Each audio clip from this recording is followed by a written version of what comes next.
పెనవేసుకుపోయింది, ఏ అక్రమ సంబంధంతో పెనవేసుకుపోయింది, ఏ త్రాగుడుతో పెనవేసుకుపోయింది. నేను మర్చిపోలేకపోతున్నానండి. నా వల్ల అవ్వట్లేదండి.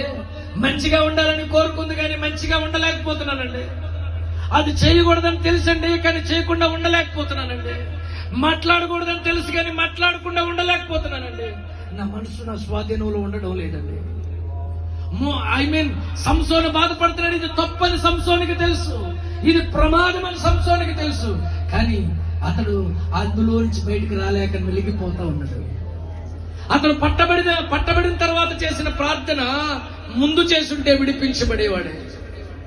బైబిల్ ఇలా చెబుతోంది, మీరు శోధనలోనికి ప్రవేశించకున్నట్లు మెలకువగా ఉండి ప్రార్థన చేయండి. ఈ మొదటి కూడికలో ప్రభువా ఇంద్రియ నిగ్రహం కలిగిన ఆత్మ నాకు దయచేయి ప్రభువా, ఇంద్రియ నిగ్రహం కలిగిన ఆత్మ నాకు దయచేయి ప్రభువా, మంచి భక్తి చేయడానికి నాకు సహాయం చేయి ప్రభువా. ఇదిగో నా మనసు నన్ను చాలా సార్లు మోసం చేస్తోంది ప్రభువా, నేను చాలా సార్లు పడిపోతున్నాను ప్రభువా, ఆత్మీయంగా నిలబడలేకపోతున్నాను ప్రభువా.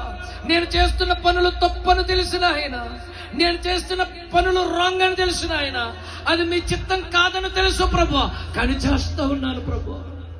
అయ్యో నా మనస్సును నేను అణుచుకోలేకపోతున్నాను ప్రభువా, నా ఉద్రేకాన్ని నేను అణుచుకోలేకపోతున్నాను ప్రభువా. ఇది పాపమని తెలుసు, తప్పని తెలుసు, దీనివల్ల నాకు పెద్ద ఇబ్బంది ఉందని తెలుసు, అయినా చేస్తున్నాను ప్రభువా. ఇంద్రియ నిగ్రహం కలిగిన ఆత్మ నాకు దయచేయి, దయచేయి, దయచేయి, దయచేయి.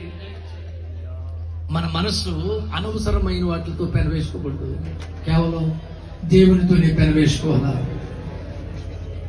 నా జీవిత భాగస్వామి నీవు, నా ప్రాణముతో పెనవేసుకున్నావు నీవు, నా జీవిత భాగస్వామి నీవు, నా ప్రాణముతో పెనవే